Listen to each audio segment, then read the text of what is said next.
नमस्कार, मैं डॉक्टर राकेश पाठक।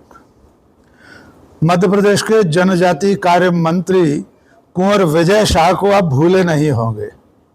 देश की जांबाज बेटी, भारतीय सेना की शान कर्नल सोफिया कुरैशी को आतंकवादियों की बहन बताने वाले कुंवर विजय शाह एक बार फिर मुख्य धारा में लौट आए हैं। लंबे समय तक हाशिए पर रहने के बाद अब मंत्री विजय शाह सार्वजनिक मंचों पर न केवल मुख्यमंत्री मोहन यादव के साथ मंच साझा कर रहे हैं, बल्कि कैबिनेट की बैठकों में भी शामिल हो रहे हैं। तो आइए सबसे पहले आपको कुंवर विजय शाह की हाल की कुछ तस्वीरें और वीडियो दिखाते हैं। 2 दिन पहले मध्य प्रदेश में ही कोल जनजातीय सम्मेलन हुआ था। ये सम्मेलन खुद कुंवर विजय शाह के विभाग का था।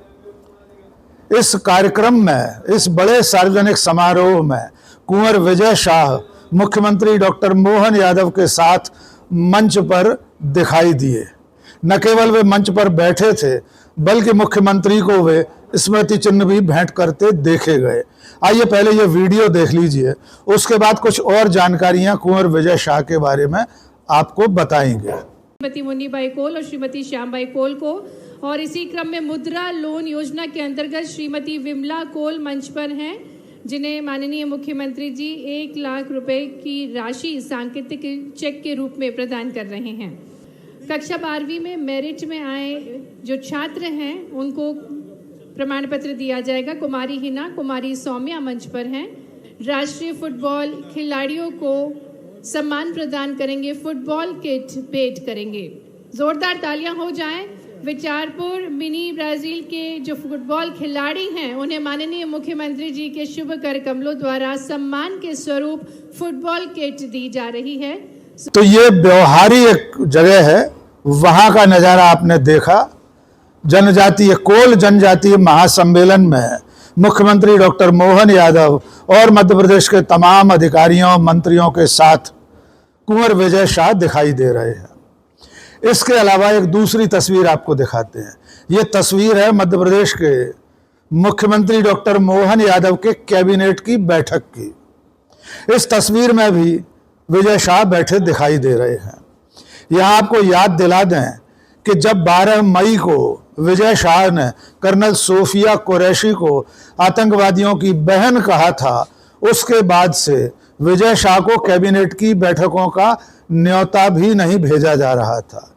उसके बाद हुई एक भी कैबिनेट बैठक में विजय शाह शामिल नहीं हुए थे। एक भव्य और राजसी बैठक इंदौर में राजवाड़ा पर हुई थी, जिसमें रानी अहिल्याबाई होलकर के 300वें जन्मदिन के उपलक्ष्य में बैठक आयोजित की गई थी। उस राजसी और आलीशान कैबिनेट बैठक में भी विजय शाह को बुलाया नहीं गया था। यहाँ तक कि कैबिनेट की बैठकों से पहले विजय शाह को कैबिनेट का एजेंडा भी नहीं भेजा जाता था। उसके बाद पचमढ़ी में कैबिनेट की बैठक हुई, लेकिन विजय शाह उसमें शामिल नहीं हुए।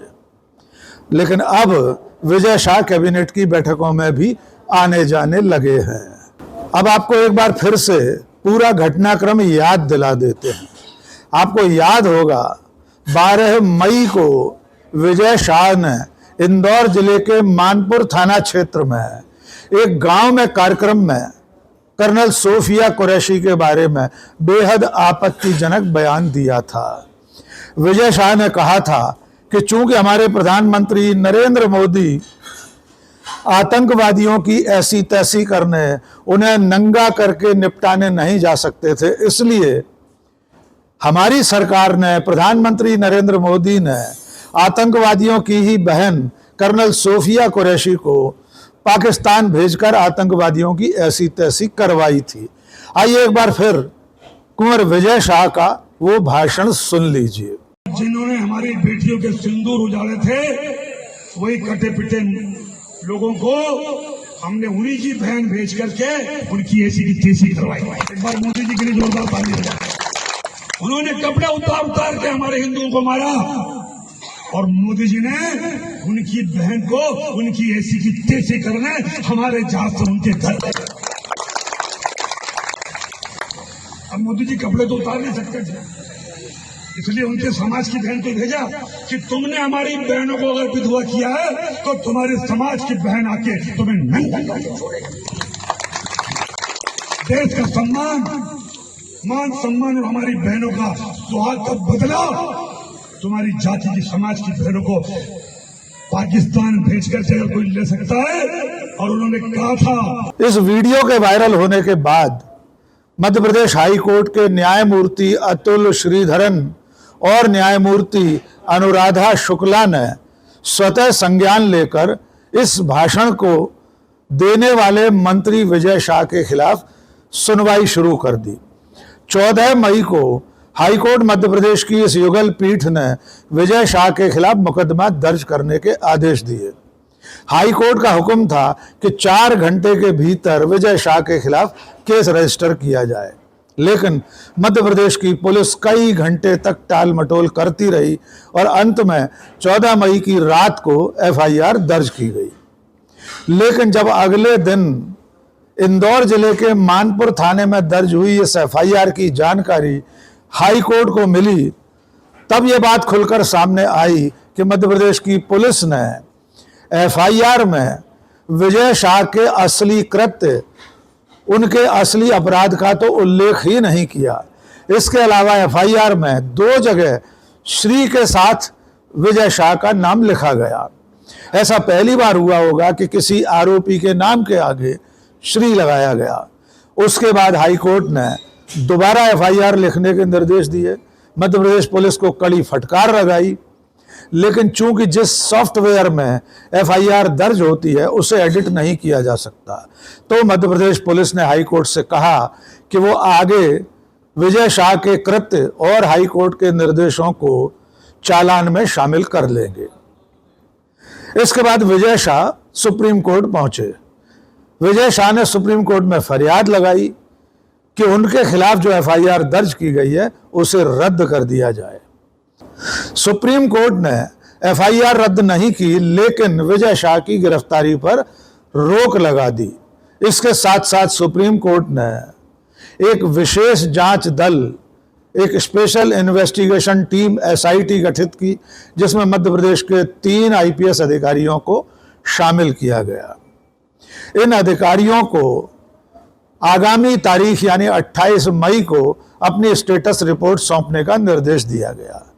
28 मई को जब सुप्रीम कोर्ट में एसआईटी ने स्टेटस रिपोर्ट पेश की, तब एसआईटी ने जांच के लिए कुछ और समय मांग लिया। सुप्रीम कोर्ट ने जुलाई तक का समय एसआईटी को दे दिया है, जबकि अपनी पहली स्टेटस रिपोर्ट में एसआईटी ने विजय शाह के भाषण और कुछ लोगों के बयानात भी पेश कर दिए थे।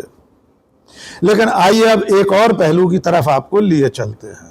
ये सबसे गंभीर पहलू है कि सुप्रीम कोर्ट के निर्देश पर गठित स्पेशल इन्वेस्टिगेशन टीम ने अब तक विजय शाह को कोई नोटिस नहीं दिया है। विजय शाह से उनके भाषण के बारे में अब तक एसआईटी ने कोई पूछताछ नहीं की है। और ये बात खुद कुंवर विजय शाह ने पत्रकारों से बातचीत करते में कही थी। उनका कहना यह था कि उन्हें एसआईटी ने किसी तरह का कोई नोटिस नहीं दिया है। यह सबसे ज्यादा हैरान करने वाली बात है कि जो एसआईटी विजय शाह के भाषण की जांच कर रही है, जिस पर आरोप है, उसका पक्ष सुनने के लिए उसे नोटिस तक नहीं दे रही है। मध्य प्रदेश की पुलिस और मध्य प्रदेश की सरकार कुंवर विजय शाह को किस तरह बचाने में लगी है, इसका एक नमूना और आपको बता देते हैं। कुछ दिनों पहले एसआईटी ने भोपाल में जो रीजनल फॉरेंसिक लैब है, रीजनल फॉरेंसिक साइंस लैब है, उसे विजय शाह का भाषण भेज दिया, जबकि उस लैब के पास इस तरह के भाषण की जांच करने का कोई उपकरण, कोई सुविधा नहीं है। भोपाल की जो रीजनल फॉरेंसिक साइंस लैब है, वो इस तरह की जांच तो करती है जिसमें किसी एक व्यक्ति के ऑडियो की दूसरे उसके मूल ऑडियो के साथ मिलान करना हो। ऐसा कोई सैंपल हो जिसमें यह दावा किया जाए कि जो ऑडियो में आवाज है वो फला व्यक्ति की है और व्यक्ति ये कहे कि उसकी आवाज नहीं है। तब उस तरह के वॉइस सैंपल को मैच करने का काम हो तो भोपाल की ये लैब कर सकती है। इसके अलावा विसरे आदि की जांच भी ये लैब करती है। लेकिन जो भाषण मूलतः पुष्ट है, उसकी तस्दीक है कि जिस व्यक्ति ने दिया है वो खुद उससे अब तक इनकार नहीं कर रहा है, तो उस भाषण का वीडियो इस फॉरेंसिक साइंस लैब में भेजना संदेह बढ़ाता है। क्योंकि विजय शाह ने एक बार भी ये दावा नहीं किया है, ये सफाई नहीं दी है कि जो भाषण वायरल हुआ है, जो वीडियो वायरल हुआ है, वो उनका नहीं है, या इस भाषण में उनकी आवाज नहीं है, या उन्होंने उन शब्दों का इस्तेमाल नहीं किया जो इस भाषण में सुनाई दे रहे हैं। वे अपनी 3 माफियों में लगातार ये स्वीकार कर चुके हैं कि ये भाषण उन्हीं का है, लेकिन वे इतना जरूर कहते हैं कि उनसे भाषागत चूक हो गई है, लेकिन वे अपने भाषण से और इस ऑडियो वीडियो से इनकार नहीं करते। इसके अलावा उन्होंने लिखित में भी एक माफीनामा जारी किया गया था, उसमें भी विजय शाह ने यह नहीं कहा कि जिस भाषण को लेकर इतना विवाद है, जिस भाषण को लेकर FIR दर्ज की गई है, वो भाषण उनका नहीं है। आइए विजय शाह के वो 3 माफीनामे संक्षेप में एक बार फिर सुन लीजिए। सोशल मीडिया ने हमारे बयान को, और वो बयान भी क्यों हुआ, कैसे हुआ, मैं आपको बतलाना चाहता हूं। एक तो मिलिट्री की जो घटना, मिलिट्री वालों के भेष में आकर के, और उन्होंने जिस तरीके से हमारे भाई बहनों को उनके पिता के सामने, उनके माँ के सामने, बेटों के सामने कपड़े उतार के और धर्म पूछ के, और उनकी जिस तरीके से निर्मलता की हत्या की गई, उस दिन से मन विचलित है, दुखी है। मेरे पूरे परिवार में कई लोग मिलिट्री में रहे, पूरा मिलिट्री का मेरा बैकग्राउंड है, कई लोग शहीद हुए हैं, कारगिल के समय भी शहीद हुए हैं। और ऐसे दुखी मन से अगर भाषण देते हुए कोई बात अगर निकल गई तो मैं उसके लिए 10 बार माफी मांगने को तैयार हूं। सोफिया बहन, जिसने राष्ट्र धर्म निभाते हुए जाति धर्म से ऊपर जाके हिंदुस्तान का नाम रोशन किया, वो बहन हमारी सगी बहन से ज्यादा सम्मानित है। मैं उसको सैल्यूट करता हूं, मिलिट्री को और सोफिया बहन को। हम कभी सपने में नहीं सोच सकते कि उसके दिल में इतना सा भी कोई बात आए। फिर भी जो चल रहा है, मैंने कहा किसी समाज और धर्म को भी अगर मेरी बातों से चोट पहुंची हो तो मैं 10 बार माफी मांगने को तैयार हूं। मैं विजय शाह हाल ही में मेरे दिए गए बयान से जो हर समाज की भावनाएं आयत हुई है, उसके लिए मैं दिल से न केवल शर्मिंदा हूं, दुखी हूं, बल्कि माफी चाहता हूं। हमारे देश की वो बहन सोफिया कुरैशी राष्ट्र धर्म निभाते हुए जाति और समाज से ऊपर उठकर उन्होंने जो काम किया है, वो हमारी सगी बहन से भी ऊपर सम्मानित हैं। हमारी सेना और हमारे सोफिया बहन के साथी जितने भी, जिन्होंने हमारी उन बहनों का बदला लेने के लिए, हिंदुस्तान का मान सम्मान रखने के लिए और हमारे विरोधियों को धूल चटाई है, मैं उनका सम्मान करता हूं। हाल के भाषण में जब मेरी इच्छा और मंशा यही थी कि मैं उनके बात को अच्छे से समाज के बीच में रखूं, लेकिन दुखी और विचलित मन से कुछ शब्द गलत निकल गए, जिसके कारण आज मैं खुद शर्मिंदा हूं और पूरे समाज से और समुदाय से माफी मांगता हूं। बहन सोफिया के और सारे मिलिट्री वालों का मैं हमेशा सम्मान करता हूं, और आज हाथ जोड़ के सबसे मैं अपने आप को माफी चाहता हूं। जय हिंद। पिछले दिनों पहलगाम में हुए जघन्य हत्याकांड से मन दुखी और विचलित था। मेरा राष्ट्र के प्रति अपार प्रेम और भारतीय सेना के प्रति आदर और सम्मान हमेशा रहा है। मेरे द्वारा कहे गए शब्दों से समुदाय, धर्म और देशवासियों को दुख पहुंचा है। यह मेरी भाषाई भूल थी। मेरा आशय किसी भी धर्म, जाति या समुदाय को ठेस पहुंचाना या आहत करना नहीं था।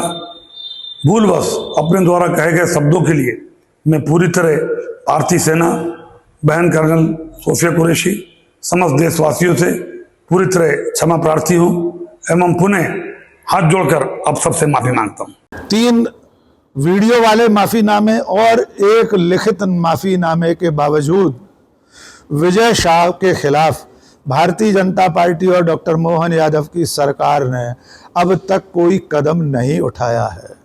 न तो भारतीय जनता पार्टी ने उन्हें पार्टी से निष्कासित करने या निलंबित करने का नोटिस दिया है, और न ही मुख्यमंत्री डॉक्टर मोहन यादव उन्हें अपने मंत्रिमंडल से हटा रहे हैं और न ही इस्तीफा ले रहे हैं। इसके अलावा प्रधानमंत्री नरेंद्र मोदी, गृह मंत्री अमित शाह, पार्टी के राष्ट्रीय अध्यक्ष जेपी नड्डा, किसी ने भी अब तक विजय शाह के बयान को लेकर किसी तरह का कोई ऐतराज दर्ज नहीं कराया है और अब विजय शाह एक बार फिर मुख्य धारा में लौट रहे हैं। वे शासकीय कार्यक्रमों में शामिल हो रहे हैं, मुख्यमंत्री के साथ मंच साझा कर रहे हैं, कैबिनेट की बैठकों में शामिल हो रहे हैं। आप सोच कर देखिए कि जिस मंत्री ने सेना की जांबाज अधिकारी कर्नल सोफिया कुरैशी को आतंकवादियों की बहन कहा था, वो एक बार फिर शान से मंच पर विराजमान हो रहा है और बीजेपी खामोश है। इस मामले में एक और मजेदार बात जान लीजिए। मामले की जांच के लिए जो एसआईटी गठित की गई थी, उसमें से 3 में से 2 अधिकारी अच्छी पोस्टिंग पा गए हैं। जब एसआईटी गठित की गई थी तो इसके मुखिया प्रमोद वर्मा सागर के आईजी थे, अब उन्हें जबलपुर का आईजी बना दिया गया है। दूसरे सदस्य थे पीएचक्यू के डीआईजी कल्याण चक्रवर्ती, अब कल्याण चक्रवर्ती को छिंदवाड़ा का डीआईजी बना दिया गया है। लेकिन जो तीसरी सदस्य हैं वाहिनी सिंह, वे फिलहाल जहां पदस्थ थी वहीं एसपी हैं। हो सकता है आने वाले दिनों में उन्हें भी कोई अच्छी पोस्टिंग मिल जाए। आज के इस वीडियो में बस इतना ही। बहुत बहुत शुक्रिया। जय हिंद।